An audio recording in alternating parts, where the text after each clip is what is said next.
During the Scandinavian season of Yule, the chosen food was the boar's head, the food of Valhalla's heroes, eaten in honour of the sun boar, and always the first dish to be placed on the table of the medieval Great Hall. Well, talking of boars, evening. Oh, sorry. Well, you know what? That's that's the last time we raid Michael McIntyre's skip for comic material. I was reading about boars. See the boar's head. It's very interesting stuff. I'm eating mince pies. Yeah. In fact, there's a picture there. There is a picture there of a boar's head. Usually an entire meal, in your case, a light snack. So there's not a lot you can do to make a boar's head attractive, really, is there? It's incredibly unattractive. It is incredibly unattractive. Although David Cameron may possibly disagree with us. Tonight's show. We will be joined in a little while by Mr. Spencer Pollard himself, because we're going to be chatting tonight about the late, great Mike McAvoy. But I think we'll before we do that, we will whiz on with where we are with projects and things, and just do a little bit of news. What would you like to do first, Drew? Well, I mean, people have been watching me build the Bronco, haven't they? So yeah. Let's just move that over to the camera, and so that's that finally got finished today. It really annoys you because you can see a bit of the weathering in there, actually, because I put a lot of weathering into it and then photographed it, and you can't see any of the weathering in the photographs, but there is actually, hopefully you can see there is quite a lot of weathering over it. But I'm really pleased with the way the camouflage came out ultimately with it. Also, your ingenious method of putting the booms together and then painting them. Yes, well, those booms were literally just people could just wait just a second. Un momento, per favore. Uno momento. No, hang on. I was trying to be clever, people. Nah, God, I'm never trying to be filters, transition. No, I was trying to for some because I had to reset everything just now. The image is coming to you upside down. That's right. And I was trying to. I got a question for you. Oh, hang on. Uh-oh. There we go. There we go. I got a question, actually, is looking at those red dots, on the kit, are those, because I take it they're fuel filler points, aren't they? Yeah. Yeah, they don't seem to be evenly spaced as per the real machine. Is that right? I would be lying if I said I checked. I think generally in all of the on all of the panels that they're inside, the fuel filler is on the right hand side as we're looking at it here, and there's that's correct. And there's another cap next to it. Yeah, another access that's panel. Correct. That's it's literally one panel, kind of manufactured panel shape, and then it's just dropped into the different points. Yeah. No, that's good. I'm really the camouflage ultimately came out really, really nice on it. Yeah. So really.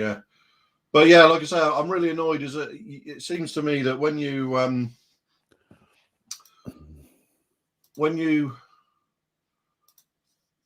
weather for yourself, it never shows up in photographs or anything.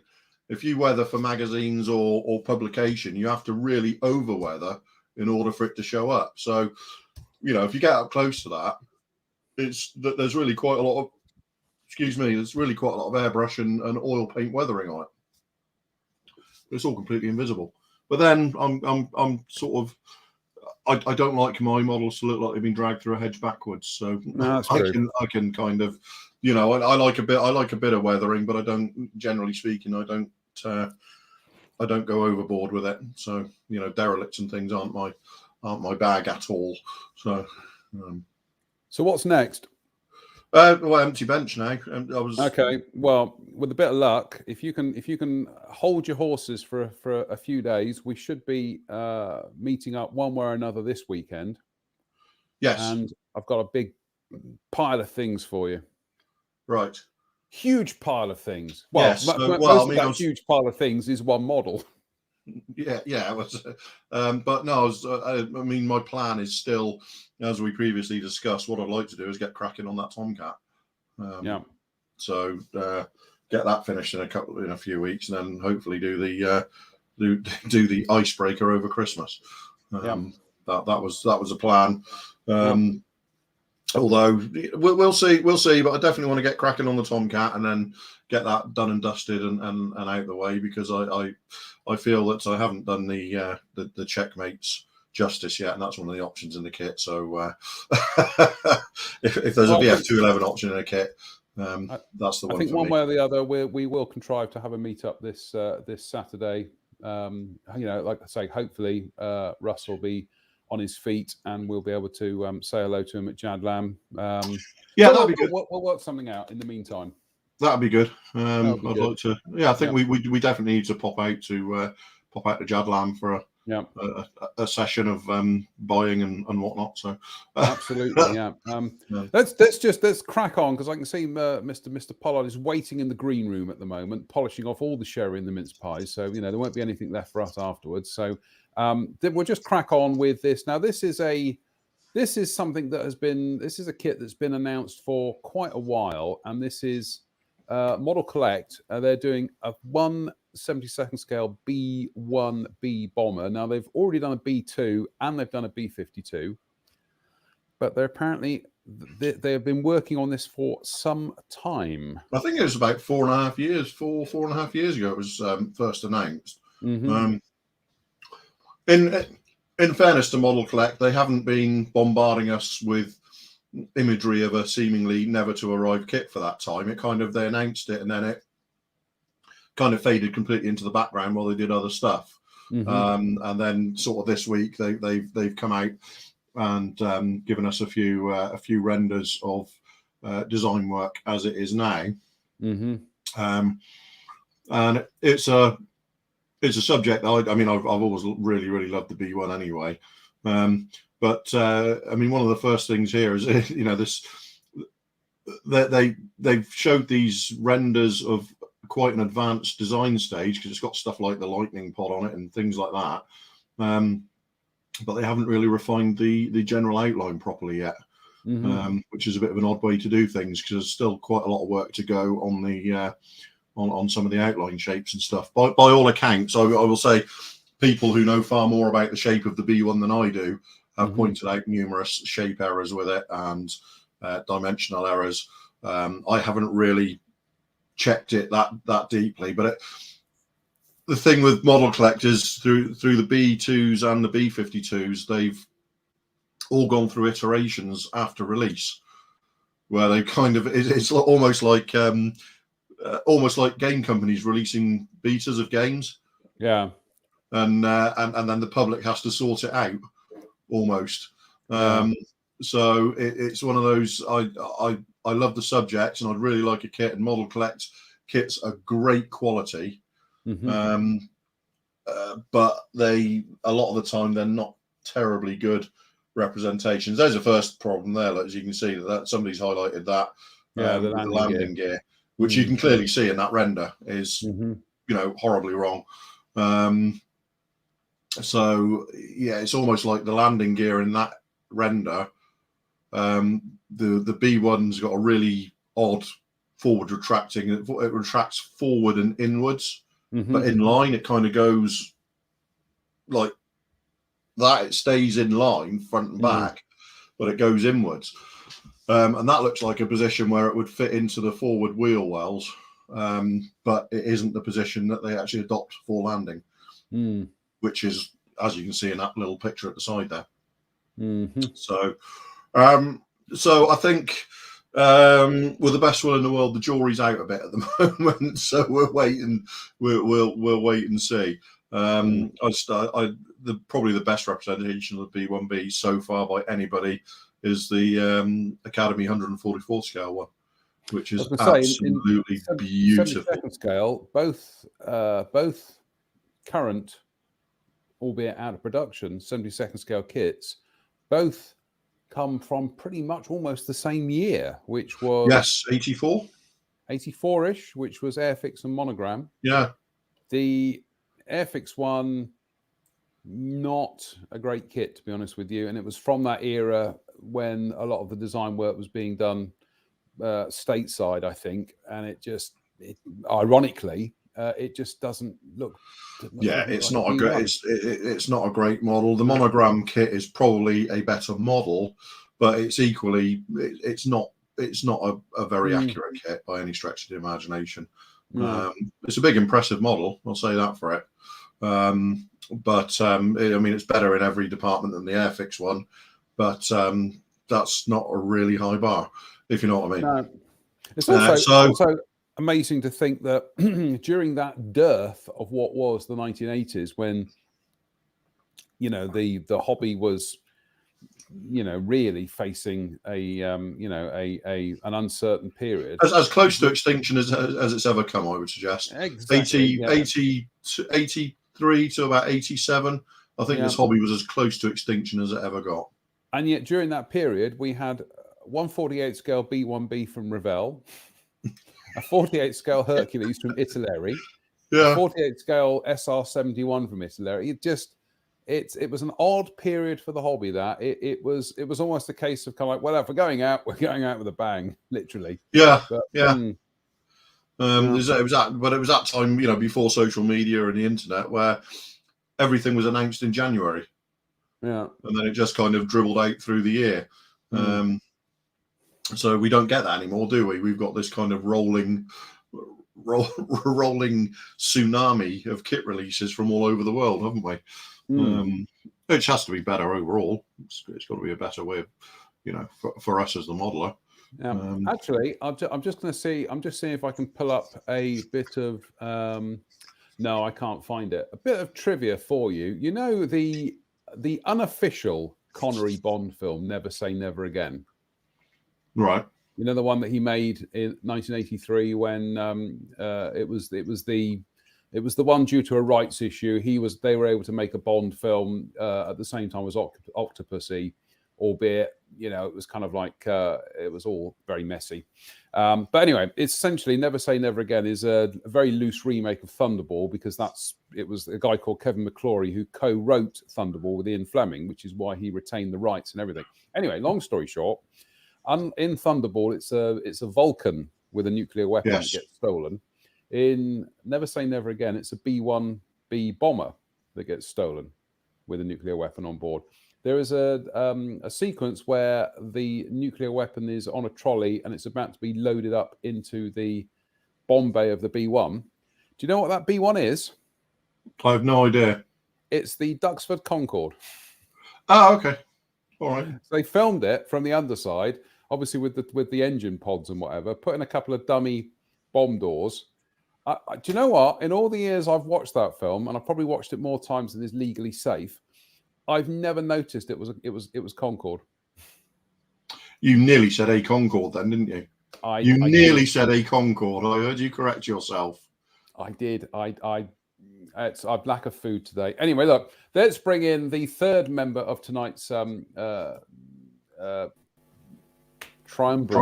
stuff. Mr. Pollard, how are you? I'm well. Yeah. Well done, Lewis Hamilton. Get in. Yes, and well done that football team yesterday for stealing a goal in the 7th minute. Hey, living in this neck of the woods, taking a win against the mighty Wolves is always a pleasure. Never a chore, as they say. So, how are you guys? Been a while. Evening. All right. I'll just let you get your football out of your systems. And, No, you can't get it out of your system. It's always there. And anyway, I've got my Bristolian You've got his Banksy mug today.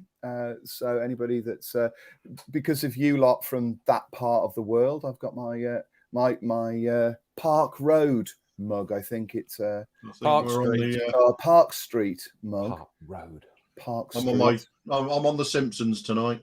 Oh, I've got one here, and it says "Merry Christmas" because I have a different Christmas mug every day. It's got a Christmas tree on that side, and it's got a stocking on that side. Anyway, this is starting to appear like the brother and sister from Gogglebox who have different mugs every week that they're on. I have been working through. It was bought for a friend of me. It was Clipper teas, and it's Advent teas, and it's a different tea every day. Oh, really? Little herbal teas, very nice. Although I'm having some barley cup tonight. But anyway, Spencer, you may be wondering where I am. I'm in the library. The library. Yeah, but you could be in a coal bunker, couldn't you? No, I'm here in my new library. It's Is it marvelous. not difficult to? Is it not difficult to read in there when it's that dark? No, because I've got a huge, great. Oh, wrong one. I've got lots of light here. I've got a huge, great light here, but he's playing it for atmosphere, Spence. That's what is he's that? He's playing it for atmosphere. Yeah, because I'm doing Ghost Story straight after this, and I'm reading that. I've also still got up here Drew's Peppa Pig Advent Calendar. So notice all intact. I haven't started polishing it yet. Why are we bringing up Peppa Pig? What's the connection? I don't know. I've never heard of it. No. I have no idea, Spence. He bought it for me, and it was just like there was. Anyway, look, there was just some sort of random. Could he not find like a Maltesers one? Is that? Yeah, it's something.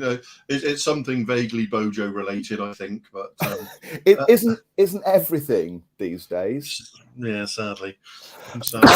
No, I could find him a Maltesers one, but I'm not paying £4 for an Advent calendar for him. And this was. I think this was reduced down to about 75p in Lidl. So I thought he was one of your closest friends. And he still tried to bargain. He still tried to bargain down on that. 50p, yeah. So okay. I'm really looking forward to him coming up. Actually, Drew, I might if we do meet up at Jadlam, you might get this early because I know you're dying to play the little game on the back there. Well, it's more the case that if we do meet up at Jadlam next week, I've got 10 days to catch up on, so I can go on a sugar rush for the drive home. Oh lordy, there's a thing. Yeah, you see, there we go. Anyway, look, gentlemen, we'd like to say I would like this. I like this this comment here from Ed W. Kirk, Spock, and McCoy. I think we'll argue who's who. I think, gentlemen, we will argue which one of us is Spock, Kirk, McCoy. So anyway, I'm not being funny, but you're more likely to be Spock than the other two. Actually, yeah, and I think Drew is definitely McCoy. Well, I'm kind of taking that as read anyway. I've kind of gone, yeah, I'll wait for it. Here we go. Yeah, no, because I think we have literally had conversations where we've been driving somewhere, and you've said something to the effect of damn it, Jim, I'm the driver, not the navigator. Which yes, and actually, which I've always thought was a fair point, well made.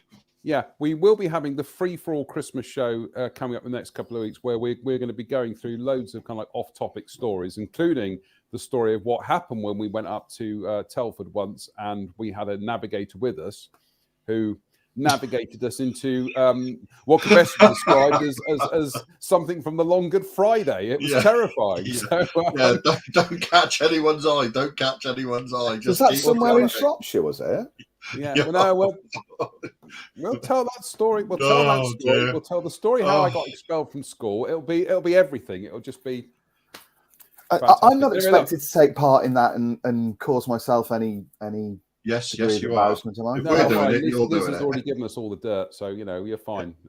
Yes, do you know that just wouldn't surprise me? It would not. No, well, you did kind of ditch her today when she wanted to go Christmas shopping, and you were just like being a stroppy teenager. I was being a stroppy teenager, and the reason why I was being a stroppy teenager is because shopping is the spawn of the devil and is only done by people who've got simply nothing better to do. You did. I have to say, you did look like you were about 8 years old with your hands in your pockets, kicking. I honestly, I literally hate it with every fibre of my being. I mean, we did, as it turned out, we went into town. You two have both been in the town I live in, so it's a little small place. It's a cute little It's place. very nice.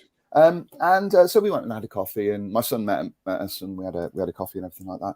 And that's okay. That's fine. If I need something specific, then I'm kind of okay with that. The idea of going shopping as entertainment, it's not. Why? How is going into shops and looking at endless racks of things that you have zero interest in even remotely worth? I was gonna suggest Froome Model Centre, our last. Where we See, went I've shopping. even got to that point now with model shops. Unless I specifically want something and I go to where it is, buy it, and come out, I'm finding myself completely disassociated from it. I really can't. I'm terrible. I think I've just become old and crotchety about the whole thing. I think that's what it is. I think I've become Drew. Yeah. Well, I'm not grumpy about it. Oh, I am grumpy about shopping. You are grumpy about it, aren't you? Yeah. I don't even. Here's the thing. Just it's only the two of us. We can edit this out, can't we? We're not. This is Yeah. I don't even like looking at trade stands at model shows. I just. I don't tend to. I must admit, I don't tend to browse. No. If I go to any given trade stand, I have an end game in mind. Yeah. Have you got this? Is this available? Can I get one of these? I don't. Yeah. I think the browsage part of it is something that I'm finding more and more tricky to do. We can edit this out, can't we? Nobody need. Obviously, people are going to watch this and think, "What is wrong with these people?" But I think it's the inevitable. No, I don't really like it. I don't like shopping. But the coffee was good, and I had cinnamon on the top of it, so that was very, very nice indeed. Cinnamon's good on most things. It's cinnamon very good on coffee. Yes, I liked it. Well, anyway, why am I to here again? I went to a little village Christmas fair, and I had a nice cup of tea in a saucer and an overly hot microwave mince pie that is still I can still feel the roof of my mouth a little bit. Yeah, it was very nice. Similarly, I made the mistake of having a stuffed crust pizza the other night and forgot that the crust was filled with cheese. That was the temperature of the sun, and it was a bit like the scene from Raiders of the Lost Ark as my face just melted away. It was extraordinary. McDonald's apple. What are those things? Those apple. No, the apple pies. The apple pies. They're like that as well, aren't they? They're an extraordinary. Shades of partridge, that is. Yeah, indeed. Anyway, should we get back to talk about model making on? This is honestly, folks. This is what these Christmas shows are going to be like for the next couple of weeks. We are just going to be, there is a line, and the line is a dot because we're all over the place. So far past it. Absolutely, yeah. Actually, no, we are going to go back to something modelling related because, as I think many of you will have read over the weekend, the very sad passing of somebody we can genuinely call a legend, and that's the late great Mike McAvoy. Mike, you probably all know him from his tailpiece articles that he used to write for Scale Aircraft Modelling. He was a fantastically prodigious modeler and a fantastically enthusiastic modeler.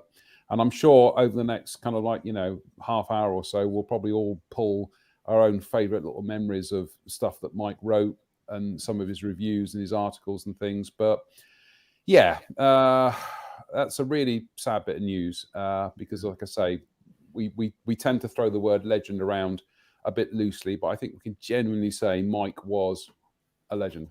I think if you're of a certain age like we are, Mike has been there since more or less we started modelling in one way or another as part of something we kind of grew up with.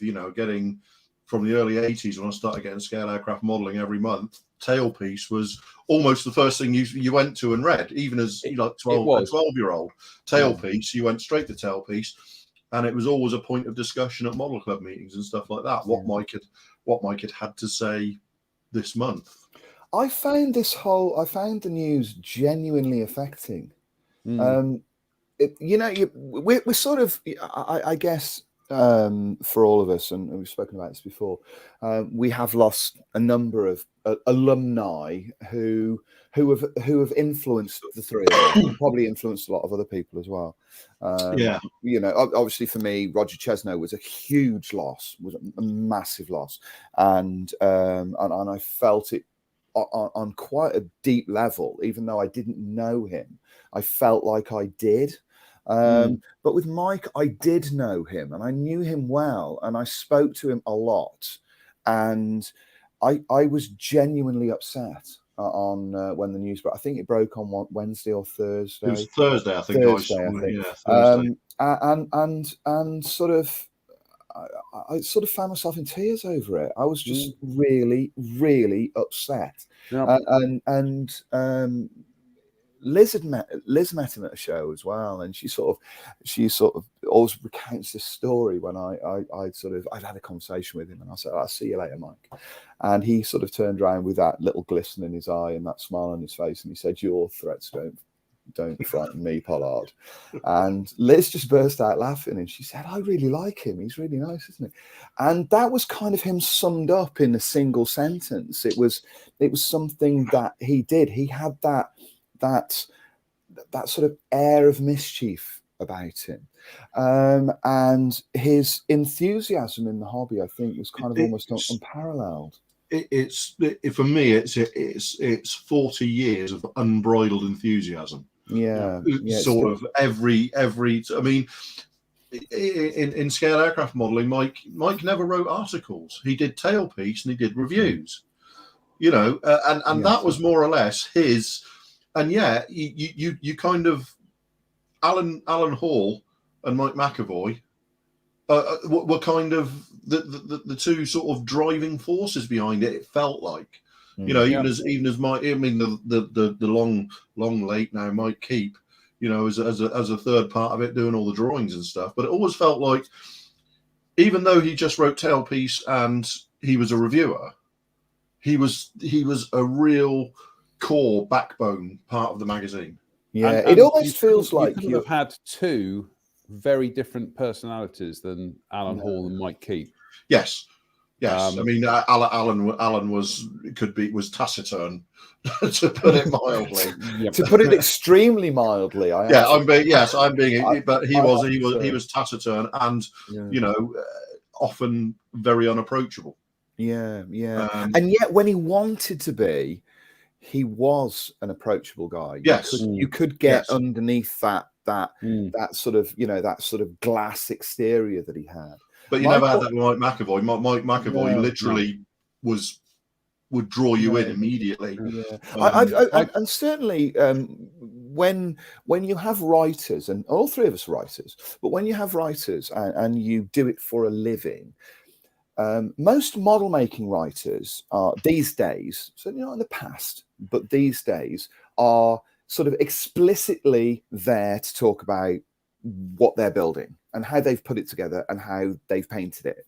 And I don't mean this to be in any way as demeaning as I guess it's going to sound, but those writers on the whole could be interchangeable. Across genres, you could have, if you didn't know there wasn't a name there and there wasn't the model, you could assume that one article was written by another author, was written by somebody else, and they could be interchangeable in terms of style, because there is that stock writing style now. Mike was very different from that, in that you felt like you genuinely knew him only from what he wrote in Tailpiece. I kind of felt like at times I was stepping into his workroom, and I was watching him kind of from behind, seeing what he did. He did a brilliant Tailpiece. You never felt like you were trying to get into Mike's head. No, he was always that. He would always invite you in. Yes, I think that was very much it. He wrote. I remember one specific Tailpiece that he wrote, and I think it was one where he was moving house. He'd moved, or he was about to move house, or he'd moved house, and he was packing all of his stuff up, and he's packing his books up, and all of that kind of thing, and all of these kits. And you genuinely felt like you were one of the removals guys. He was, and the way he described it was in such a warm and descriptive way. It was almost, he wrote almost like each tailpiece was a novella in itself, rather than it being a prescriptive editorial. Writing an editorial is one thing. She's trying to get information across. I don't believe Mike ever really wanted to get anything specific across. He just wanted to bring you into his life and bring you into his enthusiasm and bring you into the passion that drove him. And every single tailpiece was written along those lines. It'd be really nice to be able to get a kind of a compendium of tailpieces, wouldn't it? It'd be brilliant. And go back over and almost like a small book or something, and go back over and go through them and have so many memories. It would jar so many memories in yourself from when you remember reading them. Yeah. But his way with words, and I can remember him talking about. He was reviewing the Fujimi Hawks when they were released, and he was reviewing the Red Arrows one, and he said he had to convert the gun pod to look more like the fuel, the diesel tank that they have, and he said he used the beak from a dead sparrow. And it took me, what a great I'm line. not joking, it took me 30 years to click that he was talking about a dead sparrow missile, because I spent 30 years thinking, how does a sparrow's beak look like the nose of that tank? And literally 30, he had that kind of little gift for words where it tripped off the tongue. Yeah. But I literally spent 30 years before going, he's talking about a sparrow missile that he carved up. Did you idiot? Yeah. But he had that kind of that kind of way with written language that kind of he played with it so much as well in Tailpiece. I mean, there were times when he could be overly wordy, and I'll sort of come back to his inspiration sort of later on, but he could be overly wordy, and you'd find that there'd be like run-on sentences that were essentially a paragraph that was like 150 words long, and by the end of it you'd be almost breathless because you would, even reading it in your head, you'd be exhausted by the time. But you never tapped out or stopped reading, did you? No, you didn't, and actually it sort of didn't suffer as a result of doing that. They weren't snapshot sentences. Oh, I did this, full stop. I did this, full stop. It was kind of a run-on, and it was a stream of consciousness that you were enjoying every month. And same with you guys, I got as much enjoyment from reading it as I'm sure he got from writing it. I think he saw Tailpiece as a challenge to him to make it interesting each month. And John writes, or does, John's op-ed is piece kind of thing. John's op-eds are probably the nearest thing to a tailpiece that you get these days, aren't they? In magazines, nobody else seems to do that kind of. I don't want to say so. Calling it aimless is the wrong word, but with no aim, if you know what I mean. It's just a chat piece. Yes. It can be a chat piece about anything going on in a hobby or anything like that. And Mike would obviously expand that out into his life in general. And it was, each month, although we would talk about aeroplanes and modeling a lot, you also felt like you were a bystander to his life.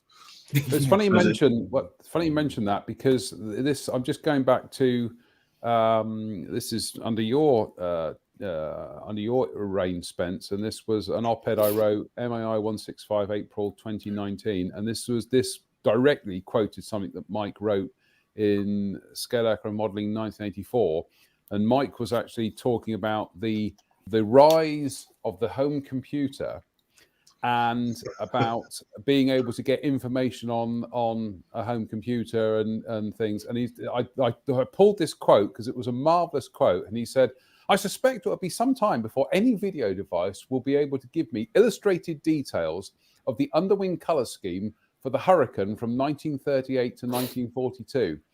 And I just remember reading that and thinking, yeah, and here we are now. I wonder if he remembered writing that, with the advent of the internet, with the advent of search engines, whether he remembered actually discussing that back in 19. I bet you if you'd mentioned it to him, he would. Yeah, you might. I bet if you he might not remember it day to day, but I bet you if you opened a conversation with him about that subject and he'd written this tale piece, I'm sure he would at that point remember it. And because it was still, if that was 1984, you were still looking at 15 years before that became, it was 17 or 18 years before Google even started. Yeah. Before that we were using, Ask Jeeves and Metascroll. Wow. Mike certainly was. Mike, in his later columns, Mike was certainly a fan of being able to just, look up stuff. I wouldn't have expected it any other way. No, absolutely. It's just that innate curiosity that he had. But I can remember the first nationals I ever went to, the Nats, as I still tend to call it. The Nats. And this was Stoneleigh '87. And I mean, talk about, a kind of like a revelation that show was. I'd only ever been to small provincial kind of local shows, and suddenly be at the big national show, and to walk in there and everybody's there. All these people that were names in a magazine were suddenly there. And as I walked in through the entrance, walked into the entrance, and there was the scale aircraft modelling stand right by the entrance. Like in the door on your left as you walked in through the door. Yep. And there was this guy. How do we remember glasses, perched on his nose. They were always perched on the edge of his nose, and I'll always remember the lanyards. Yep, that's it. Yeah. And he was building a Fujimi 72nd scale OA4M Skyhawk, and I'd already seen one of the ones I think Alan Hall had built in. It was either Sam or Airfix magazine, one or the other. But I remember I just asked him a question, and he answered. He said, "Oh yes, it's splendid, yeah, blah blah blah." And he just kind of gave me this answer or whatever. And then when I suddenly saw he had a little name tag on, and it said Mike McAvoy, and I kind of walked away from that stand, and I was like, "I've spoken to Mike McAvoy," and it was genuine. I mean, I was only just out of my teens. I was 20 at the time. It was genuinely if I say not life-changing, but it's one of those things where, I was looking at what Mike was doing, and I was thinking to myself, yeah, I'd like to become a writer. I'd like to write stuff for model art, write model articles for magazines. And I think, it's funny how you kind of look back, and like, Drew mentioned it, the fact that I write the op-eds for MAI is actually, now when I think about it, when I sit down every month, I am unashamedly channeling Mike McAvoy. I just not kind of imitating what he'd be writing about, but just that kind of don't get into a rhythm. Just keep throwing different things out there every month, and go out on a limb. And even if you end up looking like an idiot, just do it. Talk about these things. I think you and I have talked about this before, and I'm obviously fortunate that I was able to edit material from both of you two. So I know how you both write, and you both write similarly eloquently, for want of a much better word. I was going to say verbosely. Yeah, you kind of know what I mean and everything. But I think that it's sometimes difficult to get across to newer generations how important these guys were as a bedrock to what we do and what we've done over the years. I've spent as much time over my career as a journalist and as a model maker learning how to, and from model makers like this, how to write and how to get information across and how to get within the rhythm of all of that. And I've spoken many times about how Roger Chesnow's writing has very much guided my style. And I read my material back to myself, obviously, and I read stuff that I put on the website, I read my articles and everything. I have a very distinctive style of writing. John has a very distinctive style of writing. I could probably know your stuff now without even seeing your name on it. And these guys did. Mike McAvoy's was another one of those. I could tell you that Roger Chesnow had written an article from the first sentence that he wrote. And it wouldn't matter whether it was a thumbnail review or whether it was a full-blown article. I would know it was his writing from that opening style. In the same way that we're all music fans, I could tell Gavin Harrison's drum sound from hearing him hit a snare drum. I could tell, Neil Peart's drums. I could tell, a guitarist's, sound from the sound of his guitar. You learn and you pick up from all of those things. And I found over the years that's like a really important thing. And I found that the first time I submitted an article to you, which was actually in the Traplet publication, what was it? Military and Scale. Military and Scale was the first time I submitted an article to you, and I was waiting for it to be kicked back with 15,000 edits on it, and you just said no, that's fine. I'm like, really? Don't want to change anything? Well, nothing is changing. It's fine. And because I wrote it in quite a verbose style, in quite a quite not overly wordy, but quite a personable style. It wasn't try not to be dry. Yeah. When I did it, and I didn't know if that's what editors were looking for, because I really like that style of writing. If you had checked it back to me, I probably wouldn't have written any more articles. Yeah, I think one of the things about that, and what was important with Mike and those guys back then is, and I think I said this to you at the time. I said I wanted to hear your voice in my head. Yeah, that's what I said, wasn't it? Exactly to you. Yeah. And I said to you, if I can't hear your voice in my head, then something's missing from that article. So when I would read these articles back to myself, and I would have them on the screen, I'm reading it bizarrely. I'm reading it in your voice, inside my head. Is this how I would discuss it if we were talking about it over a coffee? Exactly right, and that's exactly how it was. Now that can't be the case with everybody. Because you have foreign authors, you have new authors who haven't created a kind of style or a flow or anything like that.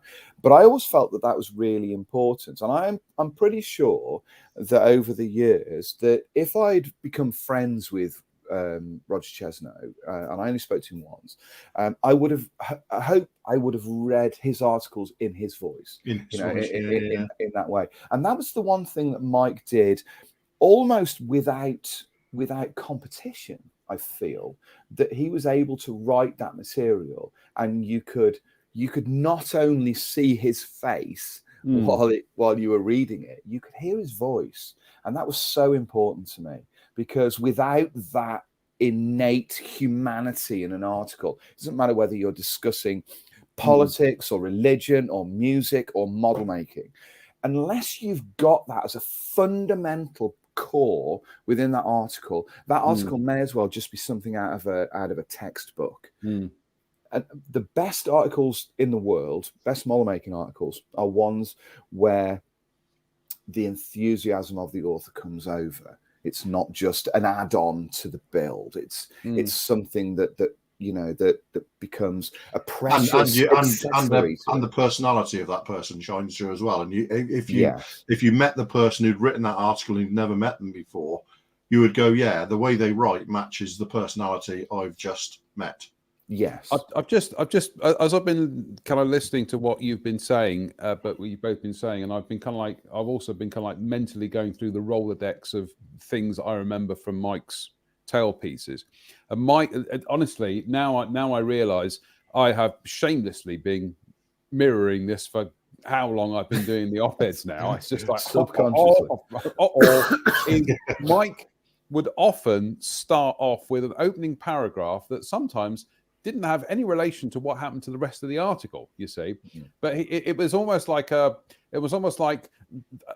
like in a television drama, it was like the end of an exciting adventure, but now we're on to the next one, you see. And he kind of do something, then he'd take you through to the, through what he's talking about this month. But then when he got to the end, he'd always find a way of suddenly tying it all up, and then it actually did link to what he said at the beginning. It was also like the model making equivalent of a Stuart Lee joke. Yes, where he would start off talking about something completely random. Yep. Hit the point that he was making, and then bring this car crash of a soliloquy back to the point. Yeah. And he would sort of hit that. Yeah. The three of us tonight, in some ways, have mirrored that structure, because we started off talking about about mugs and shopping and all of that, and then clicked into what we needed to talk about. So you sort of bring it, I think what he was doing, he was going, you know what, you're going to read something now. You might not agree with it. You might agree with it. Let's just have a chat. Let's have a, I think that was kind of what he was doing, but he was doing it in a written way. Let's just have why don't we have a chat? Sit down, do you want a cup of tea?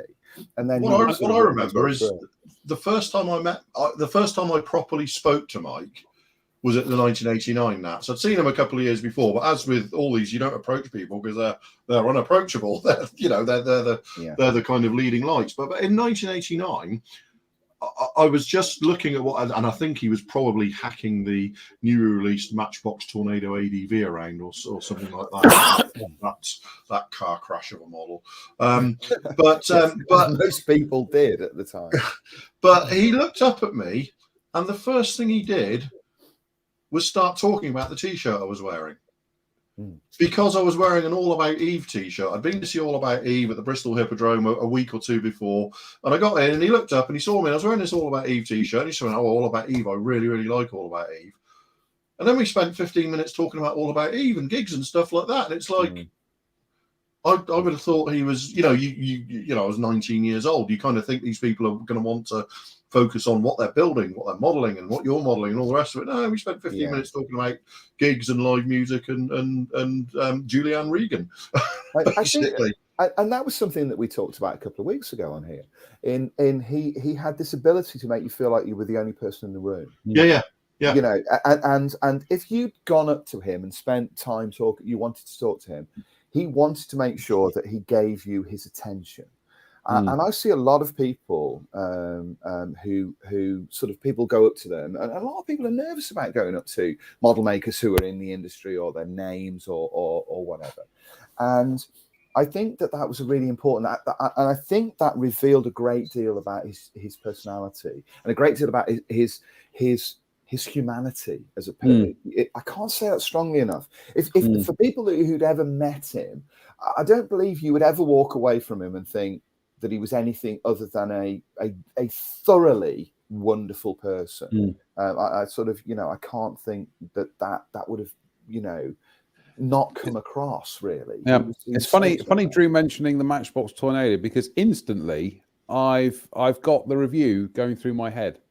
I can quote chunks of it, and I always remember him talking about the disappointment of it, but this is what we've got to work with. So I think he used the phrase, a clicking of tongues or something, and I think he ended the review by saying, it's a case of, it reminded him of his school report or something that showed promise but must do better. I'm probably it's one of those things where he, as I remember it, he managed to convey his disappointment without trashing the manufacturer. Yeah, and that's a very that's a very fine line to tread. Because I can remember that right next to them, because Matchbox were next to them that year on the stand, and I just went up and said, "What happened with the Tornado?" to the guy behind the Matchbox stand. And he just kind of he just rolled his eyes at me and said, "We got it wrong in design." Drew Manton, diplomat. Well, I was 19 years old. No, I wasn't particularly diplomatic. But yeah, Mike, and the thing is the thing. But that said, I was probably far more diplomatic than a lot of other people were when they approached Matchbox. I was going to say that was far more diplomatic than what some people are like at model shows these days. Yeah, and I think the other thing to kind of fill in a bit of background on Mike, he was ex-Royal Air Force, and he was a hunter driver. I think he drove hunters and vampires at some stage. Well, he will have driven vampires, definitely. Yeah, but he always had a special affinity with hunters, and I know he was especially delighted when the 32nd scale Echelon kit came out in the late 80s, because he was always talking in tailpiece that he'd finally get round to building his hunter, the one that he flew. And I think Mike, Mike by his own admission, would say to you that he was never going to win any prizes with his models, but that didn't matter. He was just so fabulously prodigious and so fabulously. He loved building. He loved. I suspect he owned an airbrush, but I've never knowingly He never used one, as far as I'm aware. No, he did. He mentioned it a couple of times in one of his tail pieces. He said, "I think I'll go and check to see whether my 1974 airbrush still works or something." But but no, it was just, you know, you'd go through the magazine and you were always looking forward. I think of all the reviewers in SAM, you were always looking forward to seeing what Mike had to say, because Mike, he had that ability to tell a story, but he would then convey important points about the model, but he would balance it out as well. And the other thing with Mike, and you know, kind of like top tip to any people out there writing reviews for model magazines, he didn't start out with 3 paragraphs of historical preamble that you could look up on the internet anyway. You know, he just got straight in there with the kit. You know. It was this sort of it was the flow of it that I think was so important to a lot of people, you know, and certainly it was. I keep going back to this, but it was the style and the personality that shone through. And you're right at what you say about his models. The last time I spoke to Mike was 2 years ago at the National Championships. And he'd got, I think they were the freight dog conversions for the 2-seat Hunters, the inline, the inline ones. The tandem one, the tandem ones, and he got a couple. I think he built like 4 of them or something. There were quite a lot of them on there, but it had that sort of signature style that Mike had. So they were painted with extra color paints, and there was no sort of, they weren't matted off or anything like that. Do you know what? He didn't care. He got his models. And they were on display with everybody else's models. And, you know, do you want to have a look at this? And he sort of picked them up. What do you think? You know, all this kind of thing. You know, and I loved spending time with him. I genuinely did. I treasured. You never got a lot of time with him because basically the entire world wanted to speak to Mike whenever he was at a show. So you didn't really get a lot of time with him. But I did enjoy it a great deal, and that sort of enthusiasm came through. And you're right about how prolific he was. I mean, this is a guy that was sort of doing 2 or 3 reviews a month, you know, at the time. And I think it's difficult to understand in this day and age of the internet and live broadcasts and WhatsApp groups and, you know, and Instagram pages and all of that kind of nonsense, how little we had access to these people unless you went to shows. And as a result of that, how important, and actually I use the phrase loosely, or the word loosely, but how famous these people were within the industry and within the hobby. So when you saw them at a show, you were like, oh, you know. Well, that's what we've all said. You know, basically, these people appeared to us in our younger years basically unapproachable. They were the, you know, their time was far too important at shows to waste on, you know, 19-year-old me, you know, wandering around with long hair and a band t-shirt on and all the rest of it. And then you start talking to him, and he's got exactly the same amount of time for you as he has anybody else. I think one of the, we'll go through some of the comments in a minute because people have been coming up with some nice memories of Mike. But I think the thing I would say about Mike is Mike was everybody's favorite modeling uncle. Yeah. You know, he was just he just, and in fact, you know, I think his nickname, you know, his nickname within the industry was Uncle Mike, because he was just, that's how people thought of him. He was just that kind of avuncular, the kind of guy who would tell you the jokes that your parents didn't want you to hear. You know, he's that kind of guy, that kind of uncle. You know what I mean? Well, he had that reputation. Well, he even wrote he set up the Grumpy Modelers page, didn't he? Or the Grumpy Old Modeler page, and wrote under that moniker. But face to face, he was anything but, really. And when he was grumpy, he was like the rest of us. You know, you like to have a rant, but it's often for comedic effect. Yeah. And he certainly was. I don't think I ever saw him with anything but a smile. No. I don't think I ever did. Definitely not. Yeah. You know, and in fact, I never even realised the Grumpy Old Modelers page was his page, because if you'd said who of the famous writers in modelling circles set up a page called the Grumpy Old Modelers page, he would be about as far from my first pick. as it's possible to get.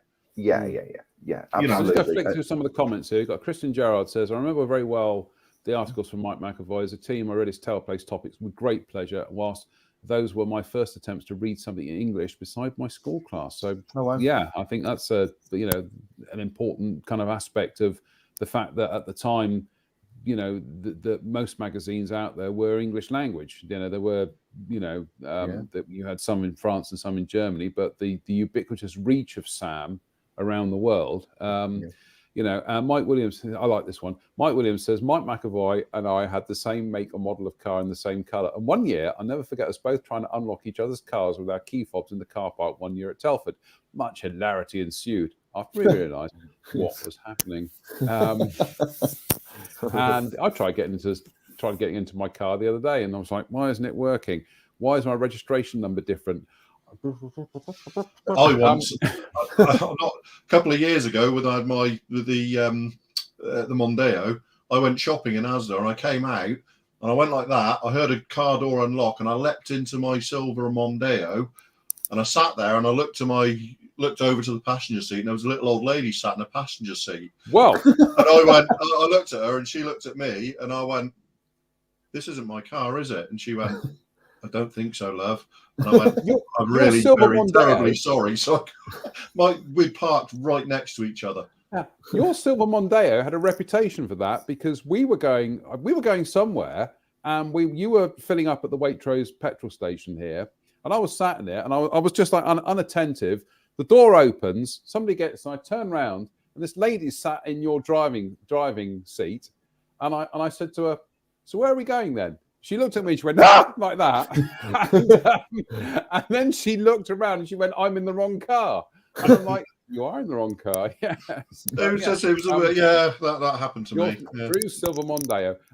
Peter Adshead says, Mike McAvoy started in Sam writing the IPMS column, but he began Tailpiece later on number one Tailpiece in volume 1, number 1, which is the Tomcat issue. No, he said no Tailpiece in volume 1, number 1. Oh, no Tailpiece. Oh, sorry, right.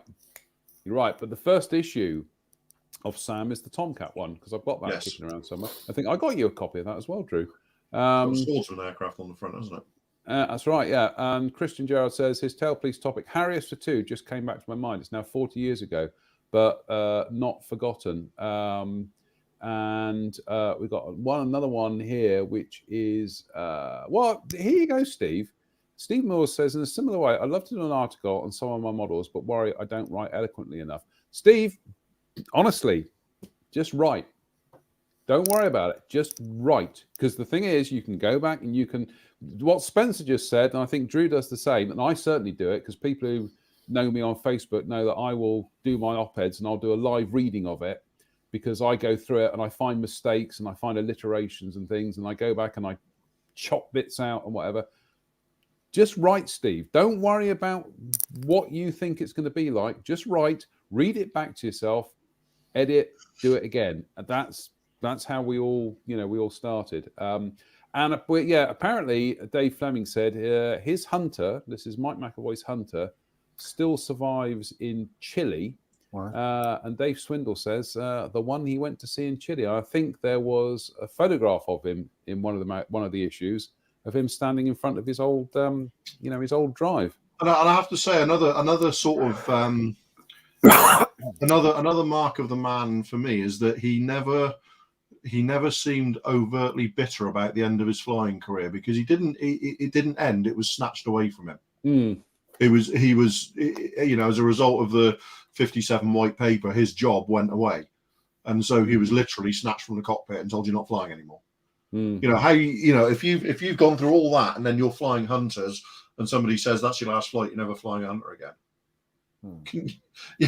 Could you walk away from that and not be bitter? And he never seemed to convey any bitterness about it. Yeah, Johan Olivier says, Mike alerted me to the existence and advantages of extra color. I can remember, again, this just gives you an example of how indelible some of Mike's writing was. I can always remember him when extra color came out. What would it have been, about 86, Drew, when extra color first appeared? Yeah, 80. There was sort of before the tinlets came out, they released them in little plastic bottles, Yeah. which were an initial mix, which were very. They never tried. They did try. They did try. What happened was you couldn't brush paint over them because it would always lift the underlying colour. It's something Mike said in one of his articles, and he said something about using extra color, and he mentioned the fact that the drying properties, and he said, I wonder if this was due to my the subtropical nature of my Thames climate or something. It's a line like that. But again, this is the thing about Mike, is that there was so much about his writing that you can quote chunks of. Yeah. Because I can remember buying a load of those test things of the extra colours before they finalised the enamel range. And I remember going, because Hannants used to attend Yeovilton Air Day and stuff like that. And I went up to Hannants to try and discuss the problems I was having with the paint. And I've got no problem saying it was the young Nigel Hannant, is it? The young Hannant. And he looked at me when I tried to explain the problem and said, well, you're obviously a rank amateur, aren't you? And I was 15. I was like 15 years old, and I was like, and that was the end of that conversation. Then, had I had a stairway wit, had I been quicker off that, I'd have said, well, yeah, I am a rank amateur, but that doesn't mean there's not a problem. Yes. I got visions now of 35 years later, Drew driving all the way into Hannants in London and going, by the way. Yeah, I was right. With regard to this, that's not so much stairway wit as stairway. That couldn't be any more dismissive, could it? I'm trying. Oh, it was. No, it was absolutely. It was a sneering. You're obviously a rank amateur, aren't you? And then within a year, the complete range had been taken off the market and replaced with a range of enamels that worked. So I was like, yeah, I was right. I was right. Although I do suspect those original ones would have airbrushed beautifully, but this was 4 or 5 years before I had an airbrush. So But yeah, it was incredibly dismissive because those original ones dried in under an hour. In fact, thinking back, I'm not convinced they weren't some sort of Mr. Colour style lacquer. You can't brush paint over them, and they dried in under an hour. Do you know what I'm saying? It's kind of got that feeling. I don't remember. Do you know? I don't remember those bottles at all. They were like small 10 milliliter bottles, white bottles. Weren't they a hangover from one of the CompuColor? The bottles might have been CompuColor or CompuColor 2 or DBI or something. But I remember DBI was definitely glass bottles. Yeah. CompuColor I certainly remember. Tall tinlets. CompuColor 2, I don't remember. CompuColor also had CompuColor 2 were white bottles. Yeah, they were plastic bottles, weren't they? Yes. And CompuColor also had the most amazing smell, didn't they? Yes. Probably still got some tins up in the attic somewhere. They're probably still fine. Although still not as great as the smell of Airfix paint. That was the most. Oh, and the little glass bottles. No, just in the tinlets, the little little glass bottles. That's the most amazing smelling paint. It's one of those things where it's like a trigger, isn't it? You smell it and then you're back. You're like 8 years old, and it's But I certainly when it came to art, I think the one I seem to remember the most from Mike was when he did the Airfix B1, and he reviewed that. That was almost the biggest thing he'd made for a while, and he brush painted that with extra color, I seem to remember, and I think he did it in the sort of compass scheme, Yeah, because it came with a completely fictitious compass scheme, didn't it? Yeah, it did. Yeah, like an F-15, and he kind of hand painted it, and I think that was one of the things he discussed in his tailpiece, where on earth he was going to put it. I think he put it on top of like a bookshelf or something in his office because he had nowhere else to put this model. It's that kind of perennial thing, really. But I can remember chunks of that B1 review where he was talking about the color scheme and how it got the real one got rolled out in a different color scheme, and there's bits of that I could kind of quote from. I remember his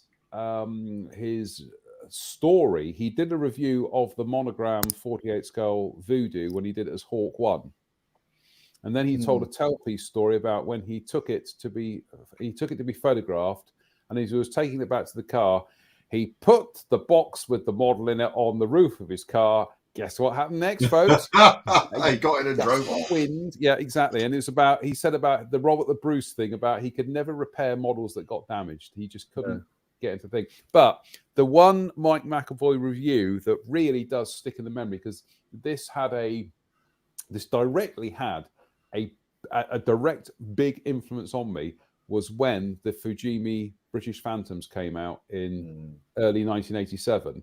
And honestly, folks, if you go and dig out that issue, it's probably March 1987 or something. The review, and I think Mike's opening paragraph is something like, "By all means, read the rest of the review. But if you don't want to, just go out and buy this kit now." And then he did the review and blah blah blah. And he got to the end of it, and he said, and if you haven't bought this kit, buy one, and if you have, buy another. And I just remember I was 19 at the time, and I remember reading that. I remember thinking to myself, I have got to get hold of a copy of this kit. Yeah. Yeah. It was just like, and that's the magic of it. And I think what we'll probably, I think we might actually I might scan a snippet of that and put it up on the page at some stage. I think one of the reviews I always remember was his the Hasegawa X29, because he built two of them for the review. He did one in the prototype scheme, and he put sidewinders on the other and painted it in an RAF reserve scheme. Yep. That's right, yeah. He did a lot of that, didn't he? He did a lot of what ifs. And that's the thing, is sometimes he would be reviewing the kit, but he'd be building multiples of it. Yeah. Just he built 4 Matchbox Meteor NS when they came out. Yeah. Whereas now you just sort of do one and you kind of move on, and he was so prolific. I mean, we could probably talk about him and these models. We are losing them now, aren't we? We're getting to that sort of period. Well, I mean, it's kind of it's throwing into sharp relief the march of time, isn't it? Is that, you know, Mike will have been while Mike was writing those tail pieces in the 80s that we're all talking about and loving, he will have been younger than we are now. I was just going to say, when I met Mike at Stoneleigh in 1987, he was younger than I am now. Yeah. So it's kind of throwing the inexorable march of time into sharp relief, isn't it? Because none of us are as young as we once were. And you know, you look around and, like you say, Roger Ches now Mike has left us. Ted Taylor left us a few years ago, and these are all people who were part of, you know, our modeling life growing up. You know, for every review that Mike McAvoy was doing, you know, Ted Taylor was doing reviews every month in full color in scale models of kits, and just, you know, and sort of these people have just left an indelible mark on us, and you know, they are leaving us. Yes. Alan Hall, as you know, Alan Hall very recently, Mike Eacock, you know, who was, you know, doing Skybirds 86 and stuff. Yeah, Dick Ward 2-3 years ago. Dick Ward, you know, all these people who were names to us when we were younger modelers.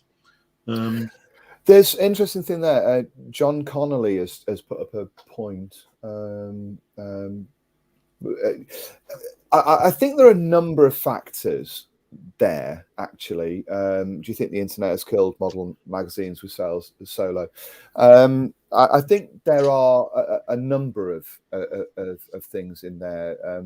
Modeling magazines have struggled over certainly in the dawn of the age of the internet, and part of that is because of the advertising revenue that used to come. If you look at an old magazine from back in the 80s, you would have 20 pages of adverts, whereas now you struggle to get. So that's certainly a case.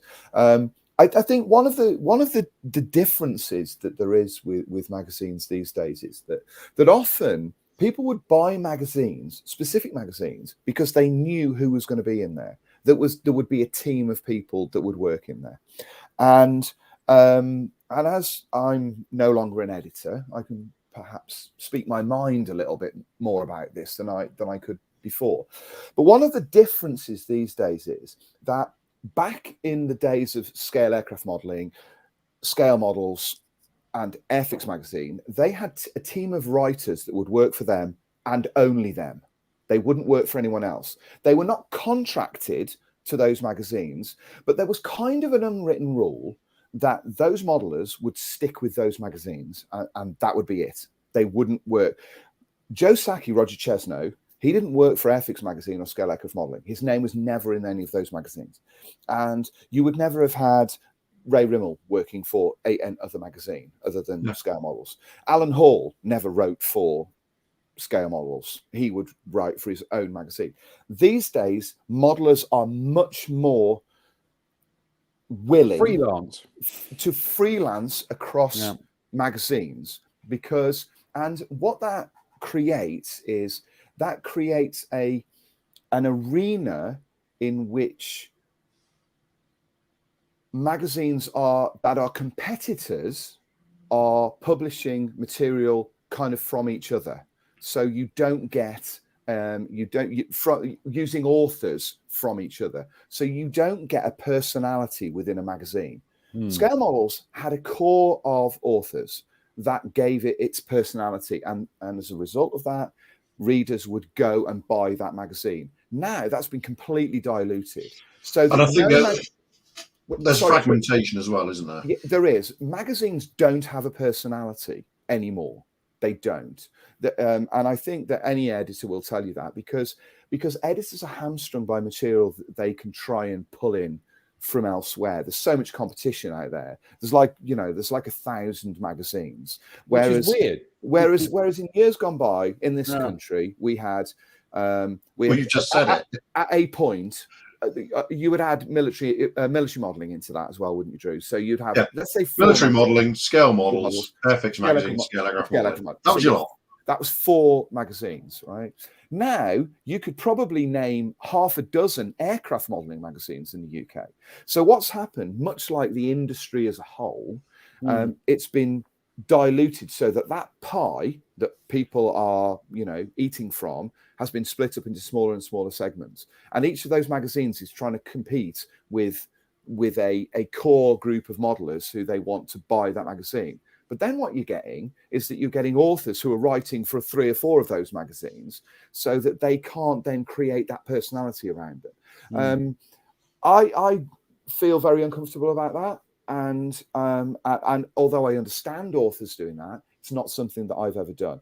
When I worked for Traplet, I only ever wrote for them. I never wrote for another magazine. In the 17 years that I was with that magazine, with that company, I never wrote for anyone else. When I worked for ADH Doolittle, I've never written for another magazine while I've been in that. I've offered, a couple of my articles have ended up in books, but as an author going for magazines, I've never put my work anywhere else. So I've only ever sent my work to one editor. Yes, to me. And I did a few reviews for Scale Aircraft Modelling 12, 13 years ago maybe, but rapidly stopped that. But in terms of model articles, I've only ever worked for one editor, and that's you. Yeah, and it's a kind of an odd thing, if you'll allow me to indulge a thought, that as an author, if you're peddling your material around to lots of different magazines, you're not necessarily bothered about the success of one of them. Because if you're offering work to 3 or 4 different magazines and they're all competing with each other, you're not hanging your hat on one in particular. It'd be like playing football for Manchester United, Liverpool and Arsenal in the same season. You're not committed to either of them. So I think that's had an effect as well. But I think personality in magazines is one of the reasons why their sales are lower, because you're not getting anything from those magazines that you can't get elsewhere. And then on top of that, add a layer on top of that, you've got the internet, which basically you've got like 1 billion modelers offering you free material all over the place. Problem I have with that, though, just let me finish the point, John. The problem with that, though, is that you end up then it becomes the hobby, and the material that's presented to you almost becomes like TK Maxx. You're kind of walking into there and you're seeing so much, you're seeing nothing at all. I've got to a point now where I'm seeing so much on the internet that I'm looking at it and I'm just going, yeah, that's kind of okay. That's kind of okay. Because the standards have risen within that, but there's nothing standing out, or a lot of things don't stand out. Just want to say, I mean, going back to John's point, it's a weird dichotomy because he says, do you think the internet has killed model magazines with sales so low? But at the same time, we've got so many model magazines. We've got more than we've ever had. Yeah, it's that bizarre. You know, but I agree with you that you know, I think it's back. You know, I know we're going to sound like we're boring old blokes now, but you know, back in our day, model magazines had personalities, but they did. They had distinct, very much styles so, and personalities. These days, everything is so interchangeable. It's become, the hobby has become incredibly homogenized. I mean, this could be a discussion across a much broader field for another night, but it has, hasn't it? The three of us have talked about this offline. That the hobby as a whole has become so homogenized now. You can go online on any given day and see, you know, 100 aircraft models and 100 armor models that are all painted the same way, they look the same way, they're following the same principles and styles. It's this homogenized kind of look, and it's very difficult to pull something out of there where you think, actually, that's really unusual. And I'm finding the way that I'm doing that is by going on places like Twitter and following like Games Workshop and Warhammer modelers who are painting in a very distinctive style where you look at it and go, actually, that's really different from what I've seen. You know, it is, you know, and don't get me wrong, I'm not putting myself out there as creating models that have got a very distinctive style above and beyond everybody else's. I still follow the same sort of processes and paths and everything, but I think we've become homogenized to a point of almost not seeing anything anymore. It's very kind of difficult to kind of glean any kind of personality from well, I think this is where, to go off on kind of a bit of a tangent here, I think this is why Martin Kovac's Night Shift Modeler channel has resonated so strongly with people, because you know, you go onto YouTube, there are thousands of modeling channels out there. But Martin's one is the one that sticks out because he has carved himself a niche, and not only is he probably the most ridiculously talented modeler on this planet at the moment, but his presentation, his style, he keeps his videos nice and short. They're funny. He's a very articulate guy. He's comes across as a very nice guy. That's his, you know, and that's what makes his videos stand out from all the other ones, you see. Just gonna quickly say, Mark. Sorry.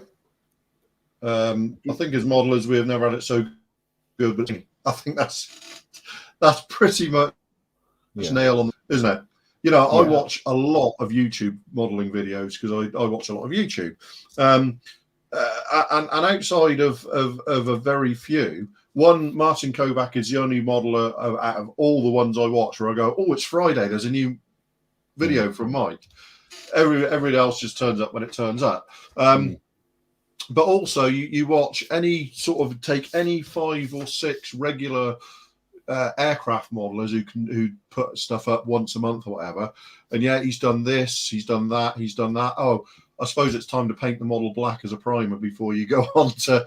Oh, I suppose you're going to paint it white. I suppose you're going to put white highlights on it now before you apply the top coat. Do you know what I mean? It just becomes once you know this video is not markedly different from the last video.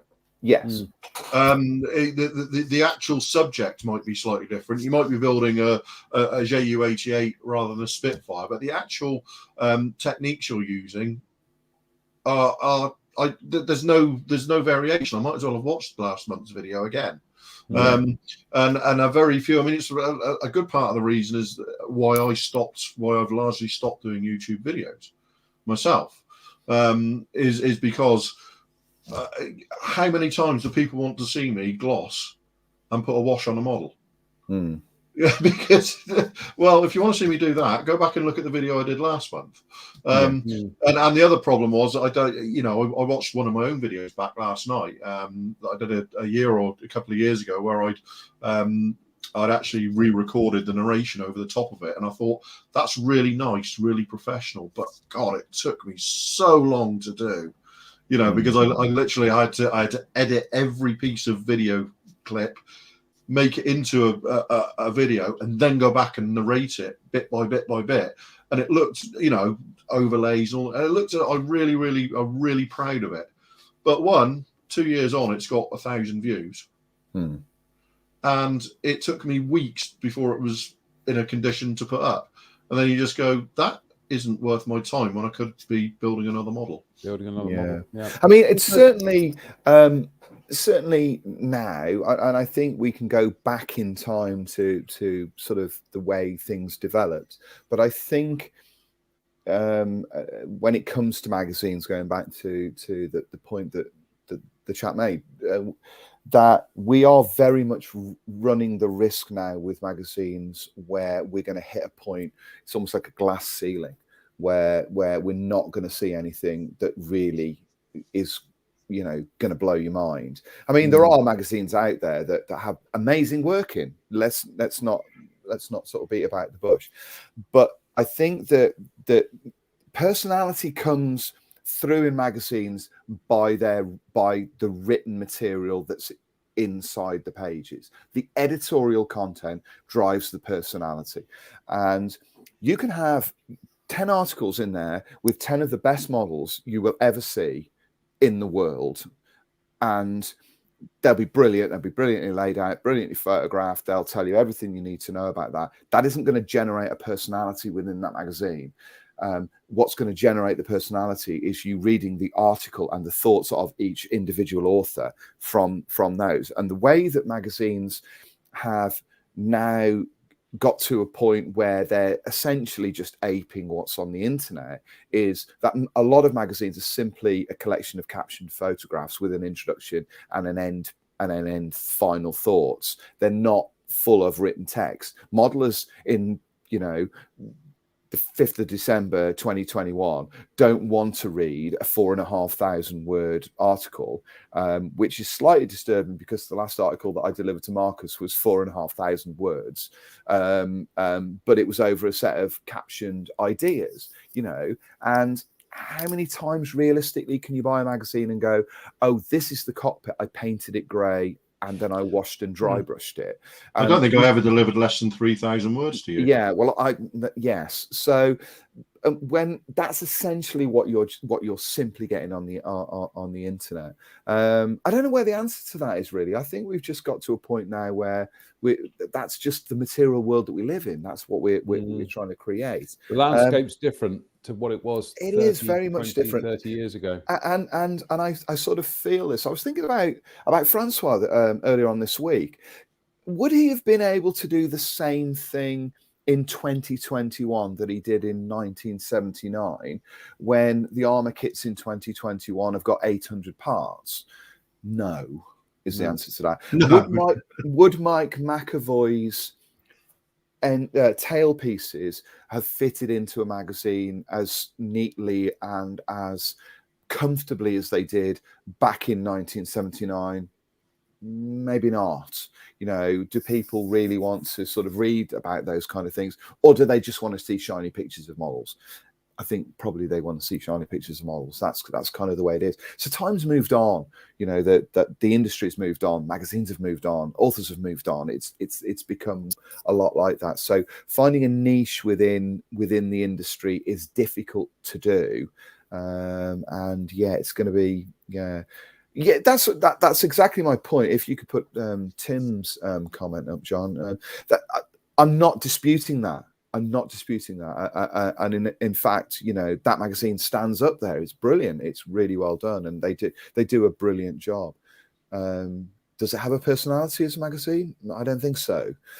Is the work in there stellar? Absolutely, absolutely. And you know, and you know, you can't dismiss that. I think a lot of the problem for me is perhaps the editors these days are trying to build a magazine in their image rather than build a stable of distinct authors. I think that's true, actually. You know, it used to be, you know, the likes of Jeff Prentice and you know, Alan Hall. They had a stable of distinct authors who had their own styles, and I tend to find as we've discussed, stuff being homogenized now, it's the same for articles. They're homogenized. They're just there doesn't feel like there's any individual flair or anything to it. Even modelers who we know have got, you just have to look at their internet presence and how they interact with people on the internet. They've got really strong characters. Daniel is one. He's got a really strong character. Whenever you see him putting his stuff online, there's a really strong. But when it gets to a magazine, it's just a collection of shiny pictures again. Yeah. You can look at it and go, yeah, that's Daniel Zamabidi's work. Yeah. But there's no real feeling of Daniel in the article. I think that the reason for that, though, is, and I think if we've got to be honest about this, and I've been in this industry for 30 years, so I think I can speak from some experience, is that the article, the written part of the article, is secondary, distantly secondary to the model, the photographs, and the captions to an author. An author, most authors these days, if you nail them down and say, right, why'd you build an article? Why'd you build a model for a magazine? They'll say, I want to be paid. I want my model in a magazine. I like the kudos of being in that. If you said to them, what's the most important thing to you? They'll say the model. Oftentimes, either the model has been supplied to them anyway, so it's like a review sample that's gone out to them, or it's a model that they've simply built for their own collections, and so that's something that they're doing. If you say to them, "Do you see the written part of this package as being more important than the model?" I guarantee you that almost 10 out of 10 modelers will say, "No, I don't. I don't see that as the most important thing." I think that's I think that's a tragedy, though. Yeah, I think that comes across as well in a lot of cases. A lot of articles you read and you think, you didn't really want to write this, did you? This is an addendum to your build feature, to the photographs and to the captions. And the reason how that manifests itself is because that the model's been built, it's been photographed, and at the end of it, they're sat in front of the computer and gone, what can I write about this?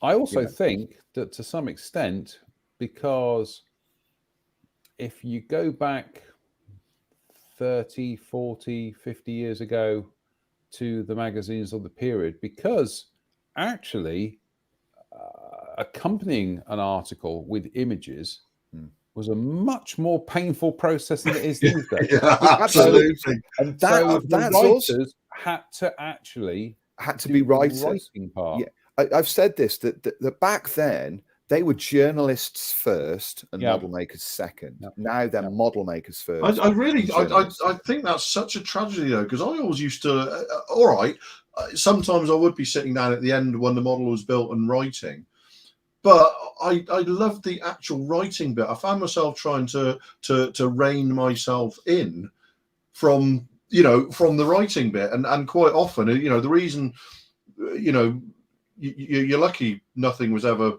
much more than 3,000 words, because sometimes I get up to 5,500, 6,000 and then be chopping massive chunks out of it, because just for who's at Lester Bangs, famous music journalist, just write for the joy of writing, and just sit there and just write, and just because I wanted to say so much that a photograph never could. Yeah, I actually, if I'm honest, I think I prefer the writing to the building a lot of the time. I see it more of a challenge to sort of get those things. I quite often found that the writing about it put the build into order in my head. Yeah. It allowed me to make sense of what could sometimes be quite a chaotic build process. And you've seen how I build. You know that sometimes it's quite chaotic. But being able to sit down and write about it would force me to put some kind of order, some, my own continuity guy sort of thing. We just live in I think we just live in a different world, don't we? And I think the world has developed away from the world that Mike would have recognized in when he first started writing. And I don't like it. I want the old one back. Yeah, I don't think that's going to happen. I was going to say, we're at a risk now of, we are literally doing a Wolves versus Liverpool here. We are now 4 minutes into over the 90. So is Divock, as he's stepped up, as he's just running into the 18-yard box. Absolutely. Salah's just pulling the ball back, and he's waiting to turn. We're just going to say, Marnell says the best articles still include some prototype information or development context, and I think that sets the scene and makes you want to build whatever is deserved. I do agree to some extent, Mark. I think my problem is I do read articles where it's literally, I am for, especially if it's a review, I'm 4 paragraphs in, and it's stuff where it's like, well, I think we know about Spitfires. We don't, you just need cut and pasted from Wikipedia. You just need a quick intro. I'll get on with the actual modelling part of things. But the other thing I would say is you're talking about. Come on, gentlemen. You're talking about. Don't let me get the yellow book out. About authors offering their articles around to magazines. There was an amusing incident going back about 25 years ago or more, where the same article appeared in 2 different model magazines. That's happened. That's happened recently. That's happened recently. Yeah. That's happened recently, where an author has. It happened to me on at least 2 occasions. Certainly, while I was where the article was sent through to me, and then almost one of them happened. The article was sent to me and then sent to another magazine within 2 months of publication. And as magazine editors, some do, some don't. Magazine editors didn't speak to each other back then for whatever peculiar reason would be thought up on the hoof. It was never brought to sort of fruition and everything. And that happened. And the result of that happening to me was that I never used that author again. And so you wouldn't? Why would you? No, and I said to them, I said, you only get to pull that stunt once, and that's me done. And I canned the author, and that was it. Yeah, I think we are sadly going to have to wrap up this evening. But yeah, Mike McAvoy, legend, gentleman, absolute legend. Look at him; he's such a lovely guy. Fantastic ambassador for this hobby, and he's going to be very greatly missed. Yeah, essentially. And I'm thanks for allowing me to sort of come on and talk about him, because, like I say, I was deeply moved by his loss. Yeah. And as I think we all were. So, Mike, wherever you are, rest in peace, my good man. Absolutely. Per app. Per ardua ad astra. Yes. That's the one. That's or per ardua ad pub, I think, is the alternative. And with that, I can happily start next week working on this blessed 32nd scale Lancaster. Have you not finished that yet? You're dragging it's got to be finished by the middle of the week after next. So I've got to paint the whole thing this week, paint it and use those paint masks that John did and do all of that. But yeah, it's almost ready to go. I can't wait to get it out of my workshop. It's so big. I mean, it's just like a mile wide and at least a mile long. I mean, it's just a huge thing. It's it's a beast of a thing to do. Well, I'm going to get Sonny and Sher painted this week, and that's it. The beach bug is done, and then I can start something different. It's like Mock's tour of the West Country this week. Tomorrow, I'm in Devon.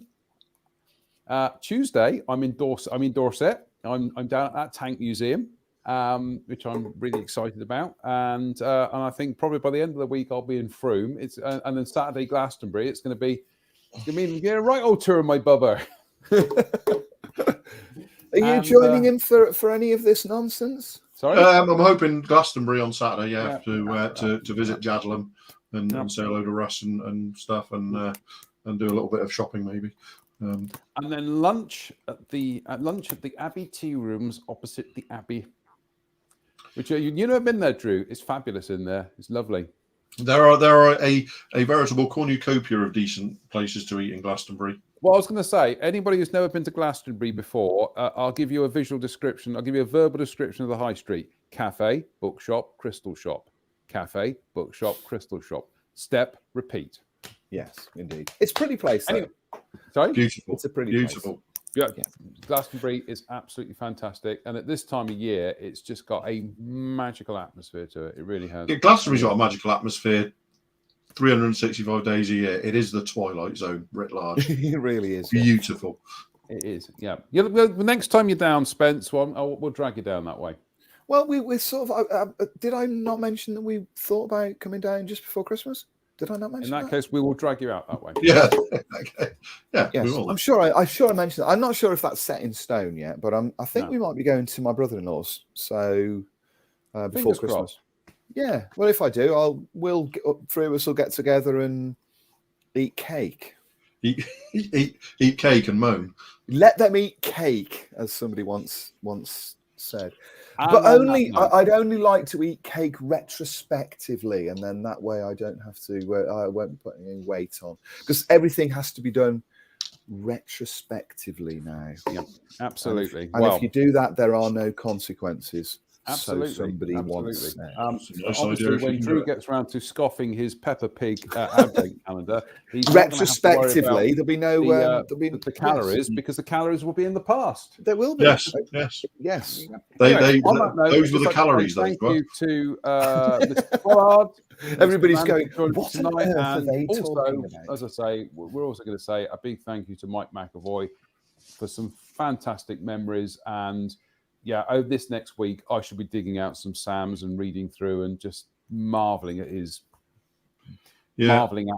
essentially. Rest in peace. Mike. Absolutely. On that note, you back Wednesday, Drew? No, I'm on late. So Okay. I'll see who's available for Wednesday. If not, we might actually have an evening off. Or we could have an interesting Modelling Co. show, but I could read The Shepherd by Frederick Forsyth. How about that then? Eh? that'd be cool. That would be cool. That would be cool. Great I don't little think story. Frederick Forsyth's estate would be very happy about it. But Yes. on that note, say thank you, gentlemen. We will be back in one form or another. Until then, stay safe, stay out of trouble, and we'll see you then. See you later.